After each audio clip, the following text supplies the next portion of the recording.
Chief Justice of India, Dr. Justice D.Y. Chandrachud ji, Judges of the Supreme Court of India, Sri Justice Sanjay Kishan Kaul ji, and Sri Justice Sanjeev Khanna ji, other distinguished judges of the Supreme Court, Union Minister of State for Law and Justice Sri Arjun Ram Meghwal ji, Attorney General of India Sri R. Venkataramani ji, President of Supreme Court Bar Association Dr. Adish C. Agarwala ji, distinguished guests, ladies and gentlemen, Namaskar, Johar.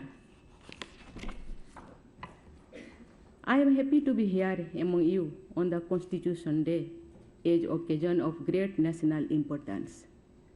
Today, we commemorate the day the Constitution was adopted by the Constituent Assembly of India in 1949 after close of 3 years of brainstorming. Earlier, this day was celebrated as Law Day.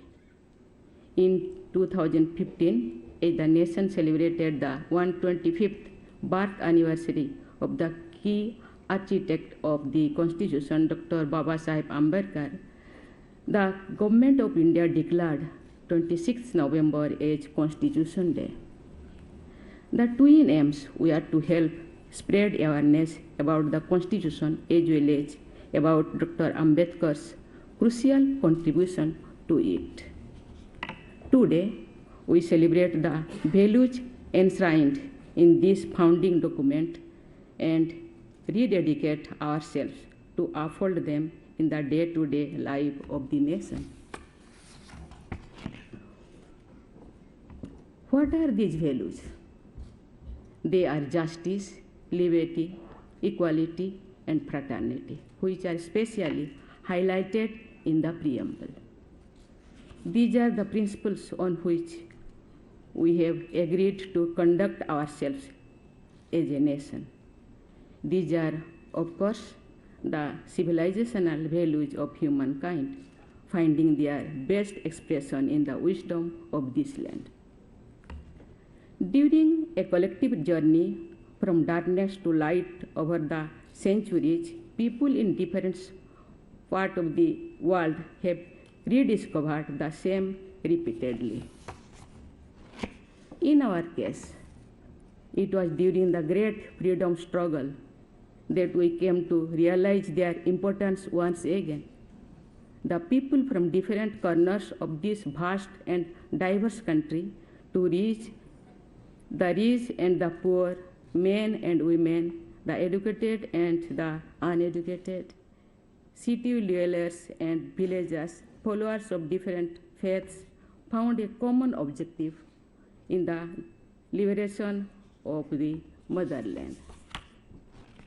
As they struggled against the foreign rule, they came to appreciate the significance of justice, liberty, equality, and fraternity. These values help us win independence. It is no wonder these find a special mention in the preamble and continue to guide our nation-building efforts. Ladies and gentlemen, if there is one word that sums up the 4 foundational values, it has to be democracy. If we imagine someone from outer space visiting the earth, this creature would be amazed at Indian democracy, the largest of its kind in the world. Consider the phenomenon. Nearly a fifth of humanity has decided to put one's individual destiny in the collective hands of the billion-plus fellow citizens. This is an immense trust, so immense that we fail to notice it is in routine. Moreover, India has been nurturing and enhancing this trust by deepening democracy even since its own freedom. How? By upholding justice, by stressing equality. All possible efforts have been made to empower every citizen, irrespective of gender, caste, creed, and other distinctions. That is why India has had people from highly varied backgrounds occupying high offices and excelling in various walks of life. If we consider gender, for example, the offices of the President, the Prime Minister, and the Speaker of the Lok Sabha, among others, have been held by women. Though their numerical strength is in legislative bodies was less, the long-awaited Nari Shakti Bandhan Abhiyan will increase their proportion too.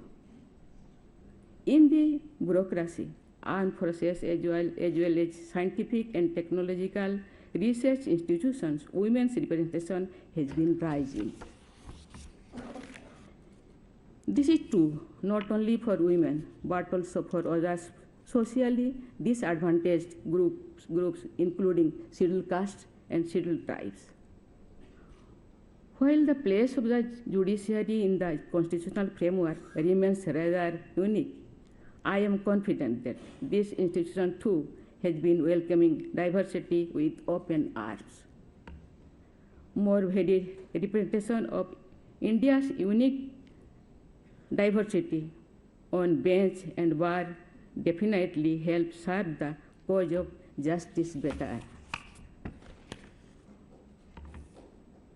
One way to hasten this diversification process can be the creation of a system in which judges can be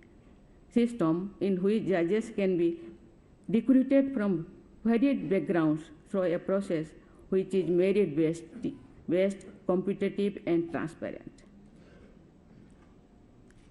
मैं बहुत भाग्यशाली हूँ। President होने के बाद मुझे बहुत सारे central universities, state universities, IIM, IIT, बहुत सारे अनुष्ठान मुझे जाना पड़ता है। जब मैं देखती हूँ हमारे देश के बच्चे इतने टैलेंटेड हैं, पता नहीं उन दिनों दुनिया के लोग भारत को कैसे देखते हैं, लेकिन आज भारत को देखने के लिए दुनिया के लोग उत्सुक हैं। मैं बहुत भाग्यशाली हूँ। कभी कभी उन बच्चों से मैं इंटरेक्ट करती हूँ, इतने टैलेंटेड है, मुझे लगता है ऐसे कुछ किया जाए। कभी कभी मैं पूछती हूँ उनको, आप क्या बनना चाहते हैं? कोई तो IAS IPS कहते हैं, कोई कहते हैं नहीं हम जुडिशियरी में जाना चाहते हैं। तो ऐसे कुछ किया जाए, वो बच्चे आसानी से यहाँ आ पाए। मुझे लगता है यंग है, टैलेंटेड है, एनर्जेटिक है, देश के लिए समर्पित है। ऐसे कुछ किया जाए और ऐसे मुझे पता नहीं नियम में क्या लिखा है, आप सब यहाँ मौजूद है। ऐसे कुछ किया जाए कि वो बच्चे चुन के यहाँ आ सके। IAS के लिए कुछ प्रोविज़न है, IPS के प्रोविज़न है, स्टेट में भी बहुत सारे प्रोविज़न है। वो बच्चे अपना कोई UPSC कोई क्या दे करके वहाँ चले जाते हैं। यहाँ कुछ ऐसे किया जाए, मुझे पता नहीं, इन फ्यूचर आप लोगों को मैं छोड़ती हूँ। There can be an all India judicial service which can select brilliant youngsters and nurture and promote their talents from lower levels to higher levels. Those who aspire to serve the bench can be selected from across the country to create a larger pool of talent. Such a system can offer opportunities to the less representative social groups too. I leave it to your wisdom to devise any effective mechanism that you deem fit to achieve this objective of strengthening the justice delivery system.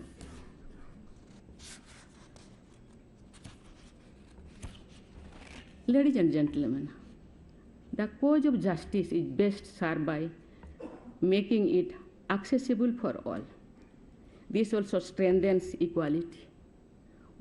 We should ask ourselves, especially on occasions like today's, whether every single citizen is in a position to seek justice. On introspection, we realize that there are many barriers in the way. Cost is, of course, the most significant factor. It is a matter close to my heart. That is why I appreciate all the initiatives taken by the Supreme Court in particular and the judiciary in general to expand the scope of pre-legal aid. Lawyers and civil society to have contributed to it. Then there are other barriers too, for example, language, which is beyond the comprehension of a majority of citizens. I feel reassured by the recent steps taken by the Supreme Court to make the verdicts available in various Indian languages. The live webcast of court proceedings too will go a long way in making citizens true stakeholders of the judicial system. The question of access to justice often reminds me of the so-called veil of justice, which often features in our mythological stories. Such tales highlight some king's love for justice by pointing out that he had installed a bell that any citizen could ring at any time of the day if he was seeking justice.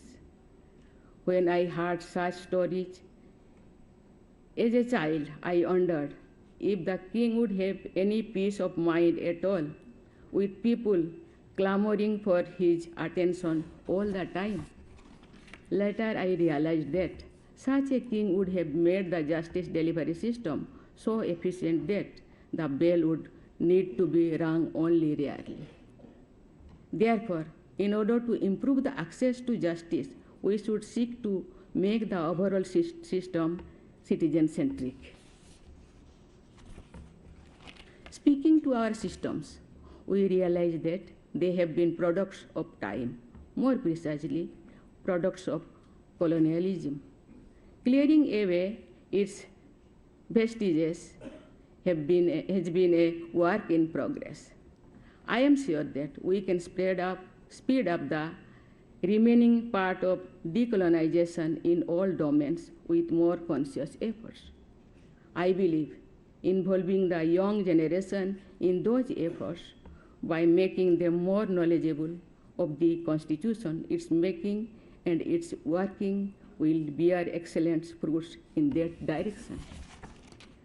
The youth has become more interested in our history, and if they learn more about the transformative work of visionaries like Babasaheb Ambedkar, the future of the Republic will be in safe hands.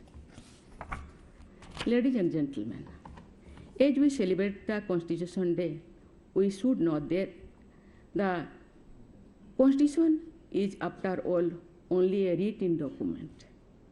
It comes alive and remains alive only if its contents are put into practice.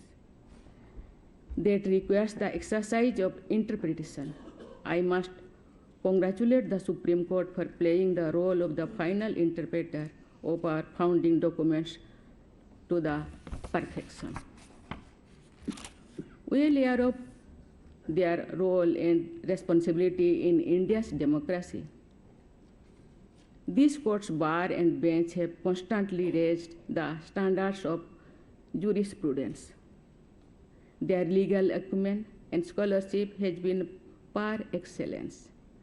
Like our Constitution, our Supreme Court too has been a model for many other nations. With a vibrant judiciary, I am sure the health of our democracy is never going to be a cause of concern. I convey my best wishes to all the members of the judiciary in their endeavor. Thank you. Jai Hind. Z News.